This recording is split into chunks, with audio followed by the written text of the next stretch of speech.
R&B പ്രൊഡക്ഷൻസിൻ്റെ ബാനറിൽ ഞാൻ സംവിധാനം ചെയ്യുന്ന പശു എന്ന ചിത്രത്തിൻ്റെ ലൊക്കേഷനിലാണ് ഞങ്ങളിപ്പോൾ. സാധാരണ ചിത്രത്തിൽ വിഭിന്നമായി ഇതിൻ്റെ പ്രധാന കഥാപാത്രം നമ്മുടെ പശു എന്ന ജീവിയാണ്. പ്രകൃതിയും മനുഷ്യനും മൃഗങ്ങളും തമ്മിലുള്ള അവിഭാജ്യമായി ഉണ്ടായിരിക്കേണ്ട പ്രകൃതിയുടെ സന്തുലിതാവസ്ഥ നിലനിർത്താൻ അത്യാവശ്യമായ ഈ ഫോർമുല അല്ലെങ്കിൽ ഈ കൂട്ടുചേരൽ എത്രമാത്രം അത്യന്താപേക്ഷിതമാണെന്ന് ഈ ചിത്രം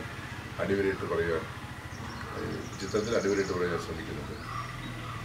എബ്രഹാം മാത്യു എന്ന ചാനൽ അവതാരകനും പത്രപ്രവർത്തകനുമായ അദ്ദേഹത്തിൻ്റെ കഥയിൽ നിന്നും അദ്ദേഹത്തിനോട് സഹകരണത്തോടെ ഞാൻ ഇതിൻ്റെ തിരക്കഥ സംഭാഷണം രൂപപ്പെടുത്തിയാണ് ഇതിൻ്റെ ചിത്രീകരണം തുടങ്ങിയിട്ടുള്ളത്.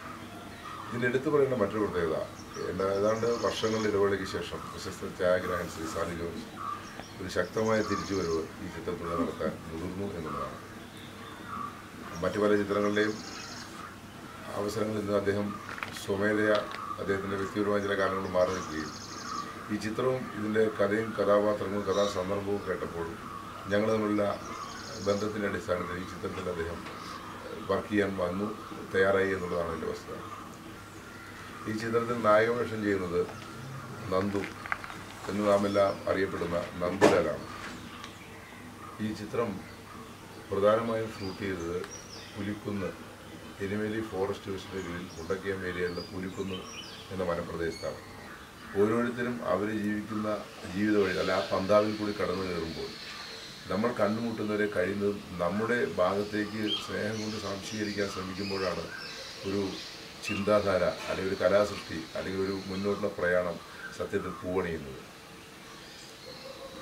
ഇപ്പോൾ ഈ സിനിമയെ സംബന്ധിച്ച് പറയുകയാണെങ്കിൽ സാധാരണ പറയുന്ന കൊമേഴ്ഷ്യൽ ഫോർമുല തന്നെ 3 ഫൈറ്റ് 4 ഡാൻസ് 8 പാട്ട് ഇങ്ങനത്തെ ഫോർമുലകളൊന്നും ഈ സിനിമയില്ല. എങ്കിൽ പോലും കുട്ടികളെ തൊട്ട് ആകർഷിക്കുന്ന രീതിയിൽ ആ പശുവിൻ്റെ എല്ലാം പ്രകടനം, ഞങ്ങൾ ലക്ഷ്മി എന്നാണ് അതിനെ പേരിട്ട് വിളിക്കുന്നത്, സിനിമ കണ്ടിരിക്കുന്നവരെ സംബന്ധിച്ചോടും അവരെ ഹഠാത് ആകർഷിക്കുമെന്ന കാര്യത്തിൽ എനിക്ക് സംശയമില്ല. കാരണം കുട്ടികൾ പോലും അതിൽ ആ പശുവിൻ്റെ പ്രകടനത്തിൽ വല്ലാതെ ആകൃഷ്ടരായി തീരുകയും ഇനി അവർക്ക് അങ്ങനെ മൃഗങ്ങളെ സ്നേഹിക്കാനുള്ള പ്രചോദനം കൂടി നൽകുന്ന രീതിയിലാണ് ഞങ്ങൾ ഈ സിനിമയുടെ അണിയറ പ്രവർത്തനം അല്ലെങ്കിൽ ചിത്രീകരണത്തിൽ അല്ലെങ്കിൽ അതിൻ്റെ എഴുത്തിലെല്ലാം ശ്രദ്ധ കേന്ദ്രീകരിക്കുന്നത്. ഞാൻ നേരത്തെ നായകനെ കുറിച്ച് പറഞ്ഞ പോലെ ഇതിൽ നായിക വേഷം ചെയ്യുന്നത് പ്രീതി എന്ന് പറഞ്ഞൊരു പെൺകുട്ടിയാണ്.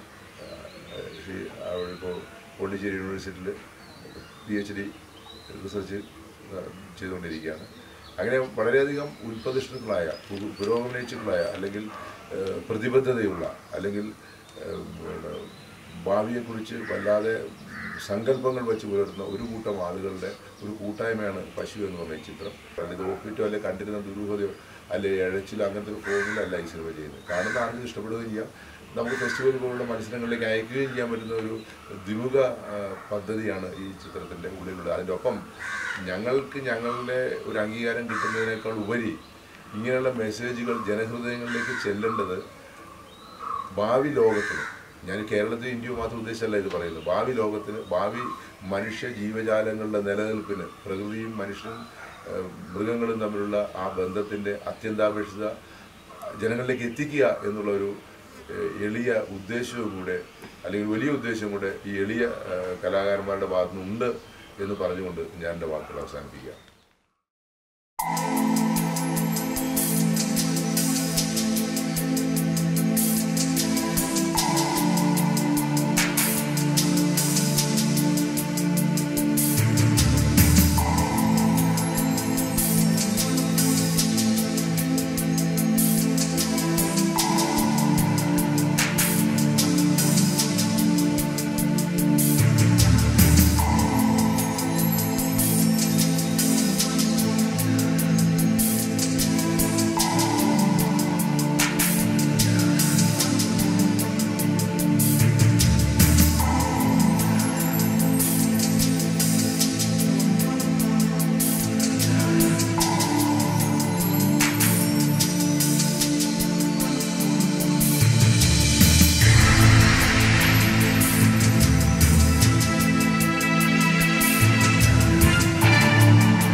പല ആൾക്കാരടുത്തും ഞാൻ ചെയ്യുന്ന സിനിമയുടെ പേര് പശു എന്ന് പറഞ്ഞപ്പോൾ പശുവോ അങ്ങനെ ചോദിച്ചു.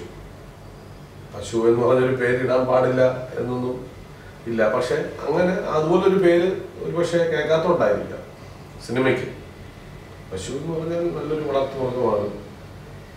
ഈ പശു എന്ന് ഈ പടത്തിന് പേര് വരാൻ ഒരുപക്ഷെ ഡയറക്ടർ അങ്ങനെ ഇട്ടതിന്റെ കാരണം പശുവാണ് ഇതിനകത്ത് ശരിക്കും പറഞ്ഞാൽ സെൻട്രൽ ക്യാരക്ടർ. ഒരു പശുവിന്റെ പെർസ്പെക്റ്റീവിലുള്ള ഒരു ഫിലിമാണ്. അത് തന്നെ ഒരു ചേഞ്ചാണ്. അപ്പോൾ പശുവുമായിട്ട് ഒരു കാടിനോട് ചേർന്ന് കിടക്കുന്ന ഒരു സ്ഥലത്ത് വന്ന് താമസിക്കുന്ന, ഇവിടെ നിന്നോ വന്ന് താമസിക്കുന്ന ഒരു പാവപ്പെട്ട ഒരാളുടെ കഥയാണ്.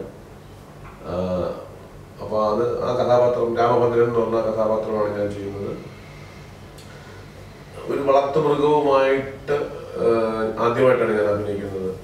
അപ്പം അതുകൊണ്ട് തന്നെ മാത്രമല്ല പശു എന്ന് പറയുന്ന ഒരു വളരെ സാധു ജന്തുവിൻ്റെ കൂടെ അഭിനയിക്കുക എന്ന് പറഞ്ഞാൽ ഒരു 2 ദിവസം കൊണ്ട് തന്നെ പശു ഇണങ്ങി. വളരെ ഭയങ്കര രസകരമായ അനുഭവമായിരുന്നു അത്രയും ദിവസം ഷൂട്ടിങ്ങിന്. ശരിക്കും പറഞ്ഞാൽ അത് ഷൂട്ടിങ് കഴിഞ്ഞപ്പോഴത്തേക്കും ഒരു പശുവിനെ വളർത്തിയാലോ എന്ന് സീരിയസ് ആയിട്ട് ആലോചിച്ചു തുടങ്ങി. ഒരു ഫ്ലാറ്റിലൊക്കെ താമസിക്കുന്നതുകൊണ്ടുള്ള ബുദ്ധിമുട്ടാണ്. ഇല്ലെങ്കിൽ തീർച്ചയായിട്ടും പശുവിനെ വളർത്തണമെന്ന് ആഗ്രഹമുണ്ട്. ഇപ്പോൾ അങ്ങനെ രാമഭദ്രൻ എന്ന് പറഞ്ഞ കഥാപാത്രത്തിന് ആ നാട്ടിലുള്ള കുറേ ആൾക്കാർ, നല്ലവരും ചീത്തയായിട്ടുള്ള ആൾക്കാരുമായിട്ടുള്ള ഇടപെടലും കാര്യങ്ങളുമൊക്കെയാണ് ആ സിനിമയുടെ ഒരു കഥ എന്ന് പറഞ്ഞാൽ. അതിനകത്ത് പശുവുമായിട്ട് ബന്ധപ്പെട്ട ചില സംഭവങ്ങൾ, സമകാലീന പ്രസക്തിയൊക്കെ ഉള്ള വിഷയങ്ങളുമൊക്കെ ചർച്ച ചെയ്യുന്നുണ്ട് അതിനകത്ത്. എന്തായാലും എനിക്ക് അനുഭവം എന്ന് പറഞ്ഞാൽ ഒരു നല്ല എക്സ്പീരിയൻസ് ആയിരുന്നു. കാര്യം എന്ന് പറഞ്ഞാൽ ഒന്ന് ഈ ക്യാമറമാനും ഡയറക്ടറും, ഒന്ന് ക്യാമറാമാൻ MD സുകുമാരൻ ചേട്ടൻ ഒരുപാട് വർഷം കൊണ്ടുള്ള സുഹൃത്താണ്. ഞങ്ങൾ നേരത്തെ വർക്കുകൾ ചെയ്തിട്ടുണ്ട്. അപ്പോൾ ഈ എന്താ പറയുന്നത്, ശരിക്കും ഒരു ഡയറക്ടറുമായിട്ടുള്ള നല്ല സിങ്ക് ഉണ്ടെങ്കിൽ നമുക്ക് തീർച്ചയായിട്ടും നന്നായിട്ട് വർക്ക് ചെയ്യാൻ സാധിക്കും. അപ്പം അങ്ങോട്ടും ഇങ്ങോട്ടും പറയുന്ന കാര്യങ്ങൾ മനസ്സിലാക്കി നമുക്ക് ചെയ്യാൻ ഒരു എന്താ പറയുക ഒരു ഈസി ആയിട്ടുള്ള ഒരു ഇതാണ്. നാട്ടുകാർ പുലിക്കുന്ന് എന്ന് പറഞ്ഞ സ്ഥലത്ത് മുണ്ടക്കയത്തിനടുത്ത് അവിടെയുള്ള നാട്ടുകാർ, എനിക്കൊരു നാട്ടുകാർ കുറേ പേര് അഭിനയിക്കുകയൊക്കെ ചെയ്തിട്ടുണ്ട്. അപ്പം അവർ വളരെ നല്ലവരായിട്ടുള്ള മനുഷ്യർ, വളരെ വളരെ നല്ലവരായ ആൾക്കാർ. അവരുടെ സഹകരണം ഒരുപാടുണ്ടായിരുന്നു. പിന്നെ തീർച്ചയായിട്ടും ഫോറസ്റ്റ് ഡിപ്പാർട്ട്മെന്റിന്റെ സഹകരണം ഉണ്ടായിരുന്നു. അങ്ങനെ ഒരു കുടുംബം പോലെ നമ്മളെല്ലാവരും ഒരുമിച്ചിരുന്നിട്ട് ചെയ്തു തീർത്ത ഒരു സിനിമയാണ്. അതുകൊണ്ട് തന്നെ നല്ല രസകരമായ അനുഭവങ്ങളായിരുന്നു. അപ്പോൾ തീർച്ചയായിട്ടും ഈ പടത്തിന്റെ ഔട്ട്പുട്ട് എന്തായിരിക്കും എന്നുള്ളത് നമുക്കൊക്കെ വളരെ പോസിറ്റീവായിട്ട് ചിന്തിക്കുകയാണ്. തീർച്ചയായിട്ടും ഷൂട്ടിംഗ് നടക്കുമ്പോൾ തന്നെ ഇതിനകത്ത് ഒരു നല്ല എസൻസ് ഉണ്ട്. അതുകൊണ്ട് ആളുകൾക്ക് ഇഷ്ടപ്പെടും എന്നുള്ളൊരു വിശ്വാസമുണ്ട്. തീർച്ചയായിട്ടും അതിനിപ്പം നിങ്ങളുടെ കയ്യിലാണ്, ജനങ്ങളുടെ കയ്യിലാണ് ഇരിക്കുന്നത്. കാണണം. എൻ്റെ അഭിനയ ജീവിതത്തിൽ ഒരു 7 ഈ സിനിമ എന്ന് പറയുന്നത്. കാര്യം അത്ര നല്ലൊരു കഥാപാത്രമാണ്. വളരെ സാധുവായിട്ടുള്ള ഒരു മനുഷ്യന്റെ ജീവിതമാണ്. യാതൊരു ബഹളങ്ങളോ ഒന്നുമില്ലാത്ത ഒരു സാധുവായ മനുഷ്യന്റെ ജീവിതമാണ് ഈ സിനിമയിൽ ഡെപിക്ട് ചെയ്തിരിക്കുന്നത്. അപ്പം അതുകൊണ്ട് തന്നെ ഇതിന്റെ വിജയം നമ്മളെല്ലാവരും ആഗ്രഹിക്കുന്നുണ്ട്. തീർച്ചയായിട്ടും അത് നിങ്ങളുടെ കയ്യിലാണ്. ഇതൊക്കെയാണ് എനിക്ക്.